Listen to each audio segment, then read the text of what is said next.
बालन movie के ऊपर video बनाने के लिए अब में से काफी लोग कमेंट कर रहे थे। तो फाइनली बालन मूवी भाई हमने देख ली है और वीडियो भी आपके सामने हाजिर है। लेकिन जिन लोगों ने अभी तक ये मूवी नहीं देखी भाई जाओ और जाके देखो, ये मूवी बहुत बढ़िया है। ये फिल्म की शुरुआत एक महिला जेल से होती है जहाँ हम दो माँ बेटे को देखते हैं जिनका ओरिजिनल नाम क्या है इस मूवी ने भी नहीं बताया, क्योंकि वो इस मूवी में अपना नाम और एड्रेस बदलते रहते हैं। लेकिन क्योंकि शेरली और वासुदेव नाम से वो दोनों थोड़ा ज्यादा दिन टिकते हैं, इसलिए हम इन्हें शेरली और वासुदेव बुलाएंगे। शेरली के साथ उसका छोटा बेटा वासुदेव भी वहाँ है जिसका उम्र मुश्किल से 5-6 साल की है, लेकिन उसकी परवरिश बिल्कुल नॉर्मल बच्चों जैसे नहीं है। शेरली पिछले 5 साल से जेल में है। उसने अपने पास्ट में कुछ ऐसा किया था जिसकी वजह से उसे सजा मिली, लेकिन इस जेल में रहते हुए उसने सिर्फ सजा नहीं काटी बल्कि अपने बेटे को एक अलग तरह से तैयार किया है। जेल में एक और औरत है शामना। बाहर से वो शेरली और वासुदेव का ख्याल रखने वाली लगती है, लेकिन असल में वो लड़कियों को गलत धंधे में धकेलने का काम करती है। उसका प्लान साफ है, जैसे ही शेरली जेल से बाहर निकलेगी उसे शामना के बताए हुए पते पर जाना होगा। यानी शेरली जेल से आजाद तो हो रही है, लेकिन बाहर की दुनिया उसके लिए और भी खतरनाक है। जेल के पुलिस वालों ने शेरली के लिए एक एनजीओ में काम की व्यवस्था की होती है, लेकिन शेरली वहां जाना नहीं चाहती। वो सारे विजिटिंग कार्ड्स डस्टबिन में फेंक देती है। इससे पहली बात साफ हो जाती है कि शेरली किसी फिक्स्ड सिस्टम में रहना नहीं चाहती, उसे किसी पर भरोसा नहीं है। बाहर निकलने के बाद शेरली अपने बेटे को कहानी सुनाती है, लेकिन यहाँ कहानी सिर्फ कहानी नहीं होती। हर कहानी के साथ वो अपना और वासुदेव का नाम बदल देती है। कभी वो कोई और बन जाती है, कभी वासुदेव कोई और यही शेरली की सबसे बड़ी ट्रेनिंग है। वासुदेव को बचपन से ये सिखाया गया है कि दुनिया में कैसे सरवाइव करना है, कब चुप रहना है, कब झूठ बोलना है, कब अपनी पहचान छुपानी है और कब सामने वालों की आंखों में आंखें डालकर वही जवाब देना है जो पहले से तय है। जेल से निकलने के बाद माँ बेटे एक छोटे से होटल पर खाना खाने पहुंचते हैं। उनके पास पैसे नहीं होते, इसलिए शेरली मालिक से साफ कह देती है कि पैसे नहीं है, लेकिन वो भीख नहीं मांगती। वो कहती है कि मुझे काम दीजिए,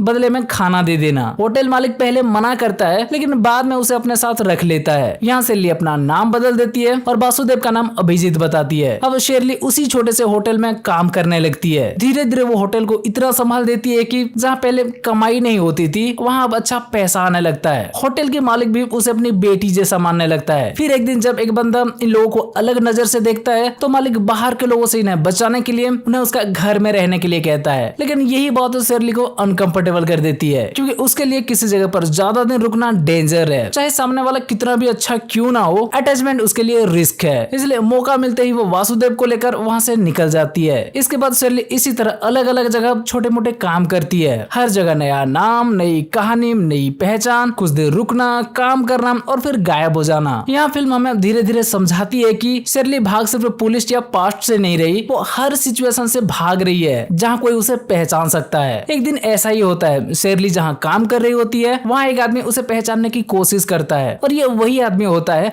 जो पहले उन्हें उस होटल में देखा था और काफी पूछताछ कर रहा था। वो कहता है कि मैंने तुम्हें पहले कहीं काम करते देखा है। तो शेरली फिर से उसे एक नई कहानी सुनाती है और कहती है कि मैं यहाँ रहता हूँ, मेरा पति ये करते हैं, उनके साथ ये हुआ था, हमारे घर ऐसा है, हमारे पास ऐसा स्कूटर है। लेकिन असली टेस्ट तब आता है जब वो आदमी वासुदेव से सवाल पूछता है। असल में वो देखना चाहता था कि दोनों सेम आंसर दे रहे हैं या नहीं, क्योंकि अगर दोनों की बताई गई चीजें मैच नहीं हुई इसका मतलब ये लोग झूठ बोल रहे हैं और कुछ तो बहुत बड़ा छुपा रहे हैं। लेकिन आप देखकर हैरान रह जाओगे भाई, वासुदेव भी बिल्कुल वही सेम जवाब सब देता है जो शेरली ने दिए थे। यानी बच्चा सिर्फ माँ के साथ भाग नहीं रहा, वो इस खेल का ट्रेंड हिस्सा बन चुका है। शेरली समझ जाती है कि अब यहाँ रहना सेफ नहीं है। तभी उसे अखबार में एक जॉब रिक्वायरमेंट दिखती है। एक बूढ़ी औरत यानी दादी का ख्याल रखने के लिए केयरटेकर चाहिए। घर के बाकी लोग विदेश में रहते हैं और दादी गाँव के बड़े घर में अकेली रहती है। शेरली को लगता है कि ये काम उसके लिए परफेक्ट हो सकता है, लेकिन वहां जाने से पहले वो एक और चाल चलती है। रास्ते में उसे एक मानसिक रूप से कमजोर लड़की दिखती है जिसके पास अपना आइडेंटिटी कार्ड होता है। शेरली उसे खाना देती है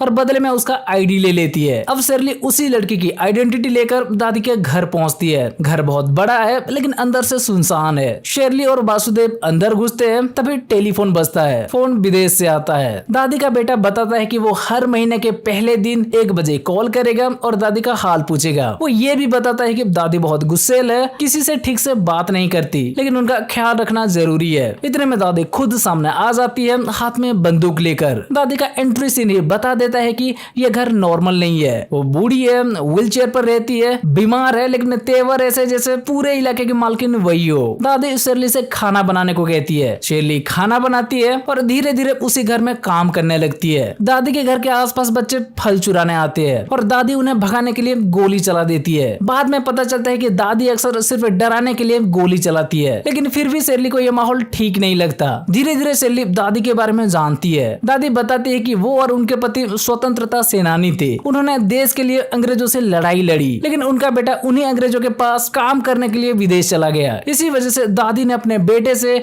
15 साल से बात नहीं की। दादी के अंदर अपने बेटे के लिए गुस्सा है, अकेलापन है और अपने पास्ट का गर्व भी। लेकिन शेरली में उन्हें कुछ अपना सा दिखने लगता है। शेरली अब वासुदेव का स्कूल में एडमिशन करा देती है। वहाँ उसका नाम वासुदेव रखा जाता है। एक और फेक आइडेंटिटी, एक और नया जीवन। लेकिन रात में वासुदेव अपने माँ से पूछता है कि क्या दादी से हमें खतरा है, क्योंकि वो हमेशा बंदूक लेकर घूमती है। शेरली सच बोलती है, मुझे नहीं पता। ये जवाब बहुत इंपॉर्टेंट है, क्योंकि शेरली चाहे जितनी चालाक हो, हर सिचुएशन को पूरी तरह कंट्रोल नहीं कर सकती। वो बस सरवाइव करना जानती है। एक दिन दादी शेरली को अपनी बंदूक का सच बताती है। उनके पास 2 तरह की गोलियां हैं। हरे रंग की गोलियां सिर्फ आवाज करती है और लाल रंग की गोलियां असली है। धीरे धीरे दादी और शेरली का रिश्ता मजबूत होने लगता है। शेरली दादी को इनडायरेक्ट तरीके से अपनी कहानी बताती है। वो कहती है कि एक राक्षस था जो अपनी पत्नी पर जुल्म करता था। एक दिन जुल्म हद से बढ़ गया और पत्नी ने राक्षस को मार दिया। बाद में पत्नी जेल चली गई और वहीं उसने बच्चे को जन्म दिया और अब जेल से बाहर आ गई है। मतलब यही सच में उन माँ बेटे की असली कहानी होती है। और दादी भी समझ जाती है कि ये कहानी किसी और का नहीं,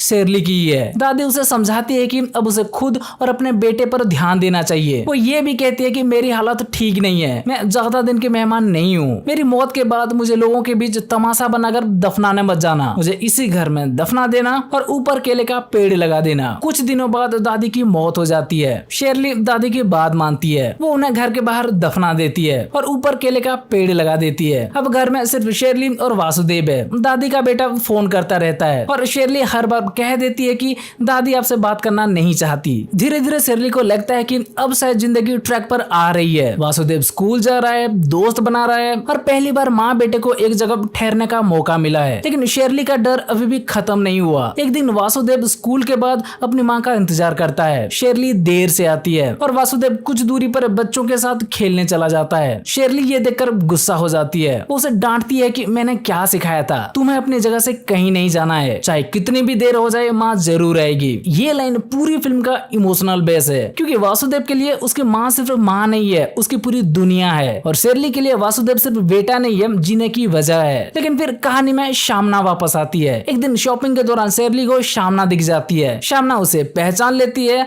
और अपने साथ चलने को कहती है। वो बताती है कि उसने कुछ लड़कियां अरेंज की है और अब शेरली को भी उसके साथ काम करना होगा। शेरली डर जाती है और वहां से निकल जाती है। उसे लगता है कि शायद शामना उसे ढूंढ नहीं पाएगी, लेकिन शामना सीधे दादी के घर तक पहुंच जाती है। वो घर देखकर समझ जाती है कि शेरली ने अच्छी जगह पकड़ ली है। शामना कहती है कि अब वो अपनी लड़कियों को भी यहीं रखेगी, यहीं से धंधा जमाएगी। वो शेरली को धमकाती भी है और शक भी करती है कि कहीं उसने दादी को मार तो नहीं दिया। शेरली को समझ आ जाता है कि अगर शामना यहाँ रही तो सब खत्म हो जाएगा। उसका घर, उसका बेटा, उसकी आइडेंटिटी सब खतरे में पड़ जाएगा। और इसी डर में शेरली बड़ा फैसला लेती है। वो शामना को गोली मार देती है। गोली की आवाज इलाके में किसी को अजीब नहीं लगती, क्योंकि दादी पहले से अक्सर गोली चलाती रहती थी। वो बच्चों का आम खाने आना और दादी का गोली चलाना याद है ना, तो किसी को डाउट क्यों होगा। शेरली शामना की डेड बॉडी को अंदर ले जाती है और सब साफ करने लगती है। तभी फोन बजता है। दादी का बेटा बताता है कि आज उसका परिवार और उसका बेटा घर आने वाले हैं। वो दादी को सरप्राइज देना चाहते हैं। यानी शेरली के पास अभी और ज्यादा टाइम नहीं है। एक तरफ घर में डेड बॉडी है, दूसरी तरफ दादी पहले से मर चुकी है, तीसरी तरफ असली फैमिली आने वाली है और चौथी तरफ वासुदेव स्कूल से लौट चुका है, जिसे लेने शेरली नहीं जा पाती। अब कहानी पहली बार वासुदेव को माँ से अलग कर देती है। वासुदेव अपनी तय जगह पर माँ का इंतजार करता है, लेकिन शेरली नहीं आती। फिर पुलिस स्टेशन में एक केस आता है। एक छोटा बच्चा मिला है जो घर में नहीं जा पा रहा है। ये बच्चा वासुदेव ही होता है। और यहाँ एंट्री होती है पवित्रन की, जो पुलिस में है। पवित्रन को बहुत भरोसेमंद इंसान नहीं माना जाता। वो सिसिली नाम की कांस्टेबल से प्यार करता है और दोनों की शादी होने वाली है। लेकिन बाकी लोग सिसिली को बार बार वार्निंग देती है कि पवित्रन खुद के फायदे के आगे किसी का साथ नहीं देगा। पवित्रन वासुदेव से नाम, एड्रेस, पेरेंट्स, स्कूल सब पूछता है, लेकिन वासुदेव कुछ नहीं बोलता। वो चुप रहता है, जैसे उसे चुप रहने की भी पूरी ट्रेनिंग दी गई हो। अगले दिन पवित्रन उसी जगह जाता है जहाँ वासुदेव मिला था। वहाँ उसे झाड़ियों में वासुदेव का बैग मिलता मिलता है और बैग के अंदर उसके कपड़े होते हैं। पवित्रन समझ जाता है कि ये कोई नॉर्मल बच्चा नहीं है, ये खुद प्लान करके यहाँ खड़ा था। वासुदेव की स्कूल ड्रेस से पुलिस उसके स्कूल तक पहुंचती है, वहां से उसके एड्रेस का पता चलता है। लेकिन जब पवित्रन उस एड्रेस पर जाता है तो पता फेक निकलता है। वासुदेव नाम भी फेक है, असली वासुदेव वो तो 6 महीने पहले मर चुका है। अब पवित्रन को समझ आ जाता है कि वासुदेव के पीछे कोई बड़ा राज है। लेकिन इसी बीच वासुदेव पुलिस स्टेशन से गायब हो जाता है। उसकी जिम्मेदारी सिसिली पर थी, इसलिए सारा ब्लेम उस पर आता है। पवित्रन खुद को बचाने के लिए ब्लेम सिसिली पर डाल देता है। फिर सिसिली का भरोसा टूट जाता है और दोनों का रिश्ता खत्म हो जाता है। इसके बाद कहानी कुछ साल आगे बढ़ती है। वासुदेव अब बड़ा हो चुका है और वापस उसी जगह आता है जहाँ से उसकी जिंदगी बदली थी। फिर वो उस घर में भी जाता है जो अब खंडर बन चुका है। वहाँ से लड़कों से पूछताछ के बाद पता चलता है कि उसके माँ को उस दिन पुलिस ले गई थी। तो वो पुलिस स्टेशन जाकर पवित्रन से मिलता है। पवित्रन उसे पहचानता है लेकिन उससे नफरत करता है क्योंकि उसी की वजह से उसकी सिसिली से शादी नहीं हो पाई। वासुदेव अपनी माँ के बारे में पता करता है। उसे बताया जाता है कि उसके गायब होने के बाद उसकी माँ पागल हो गई थी। उसने 2 लोगों को मारा था और तीसरे को मारने की कोशिश की थी। उसे सुधार गृह भेजा गया था और 2 साल बाद पवित्रन उसे अपने साथ ले गया था। अब वासुदेव समझ जाता है कि अगर उसे अपनी माँ तक पहुंचना है तो उसे पवित्रन की मदद चाहिए। वो पवित्रन के साथ डील करता है। वो कहता है कि जिस इंसान को तुम लोग सालों से ढूंढ रहे हो, अगर मैं उसे पकड़वा दूं तो क्या तुम मुझे मेरी माँ से मिलवाओगे। और यहाँ फिर कहानी पास्ट में जाती है। जब वासुदेव पुलिस स्टेशन से भागा था वो एक ट्रक में छिप गया था। उसी ट्रक में अब्बास नाम का एक क्रिमिनल भी छिपा था जिसने बैंक रॉबरी की थी और पुलिस से बचकर भाग रहा था। अब्बास पहले वासुदेव को अपने साथ रखना नहीं चाहता लेकिन वासुदेव उसका पीछा नहीं छोड़ता।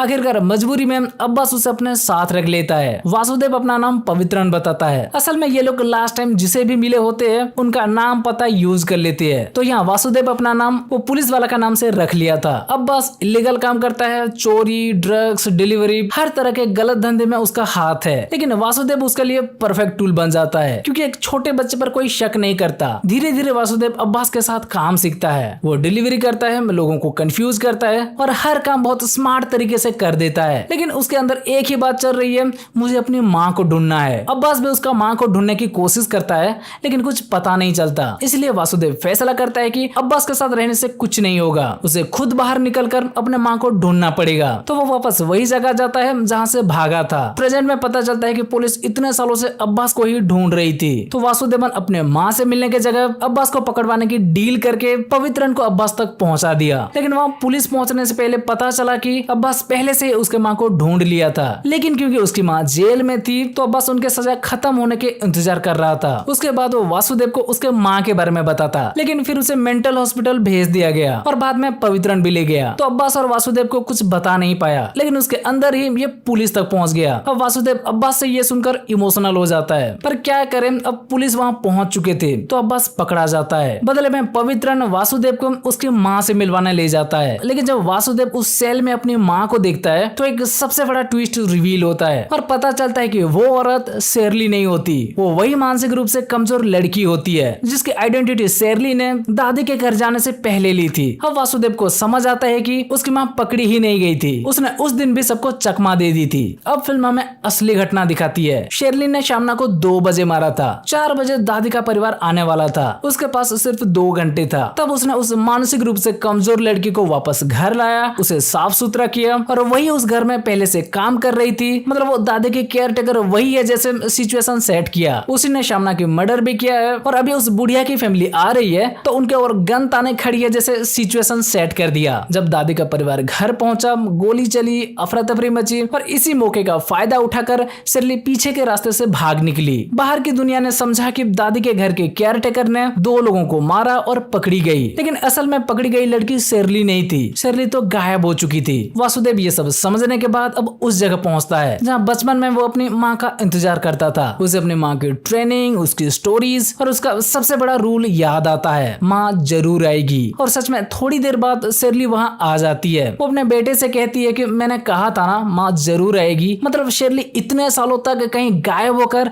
अपनी जिंदगी जी नहीं रही थी, वो अपने बेटे का इंतजार कर रही थी, शायद हर दिन उसी भरोसे के साथ कि एक दिन वासुदेव वापस आएगा। भाई सच में इसका एंडिंग ने दिमाग को खिला के रख दिया। जीतू माधवन की राइटिंग को भाई मानना पड़ेगा। फर्स्ट हाफ में जहाँ वो 1 सेकंड के लिए भी माँ बेटे को अलग नहीं दिखाए, वही सेकंड हाफ में उन्होंने माँ के कैरेक्टर को स्क्रीन से गायब भी कर दिया। और एंडिंग में ये ट्विस्ट के साथ जब असली सच रिवील किया, फिर से माँ बेटे को मिलवाया, दिल जीत लिया भाई। ऑडियंस के इमोशन के साथ ये तो एकदम खेल गए। खैर फिल्म की एंडिंग यही बताती है कि ये कहानी सिर्फ क्राइम या ट्विस्ट की नहीं है, ये एक माँ बेटे की रिश्ते की कहानी है, जहाँ दोनों ने दुनिया से बचने के लिए खुद को बदल दिया, लेकिन एक दूसरे पर भरोसा कभी नहीं छोड़ा। शेरली ने वासुदेव को बचपन से झूठ बोलना, पहचान बदलना और सरवाइव करना सिखाया। ये मोरली सही है या गलत ये अलग सवाल है, लेकिन उसके लिए ये सब सर्वाइवल था। वही वासुदेव ने भी अपनी माँ की ट्रेनिंग को कभी नहीं छोड़ा। वो सालों तक क्रिमिनल वर्ल्ड में रहा, अब्बास के साथ काम किया, लेकिन उसके अंदर असली मकसद हमेशा माँ को ढूंढना ही था। फिल्म कई सवाल अधूरे छोड़ती है। शेरली और वासुदेव आखिर किन किन चीजों से भाग रहे थे, शेरली के आगे की जिंदगी क्या होगी और क्या दोनों कभी नॉर्मल लाइफ जी पाएंगे, ये सब साफ साफ नहीं बताया जाता। लेकिन मूवी का इमोशनल पॉइंट साफ है। कभी कभी जिंदगी इंसान को इतना तोड़ देती है कि सही और गलत की लाइन धुंधली हो जाती है। शेरली कोई परफेक्ट इंसान नहीं है, उसने गलत काम किए, लोगों को धोखा दिया और जरूरत पड़ने पर खतरनाक फैसले भी लिए, लेकिन उसके हर फैसले के पीछे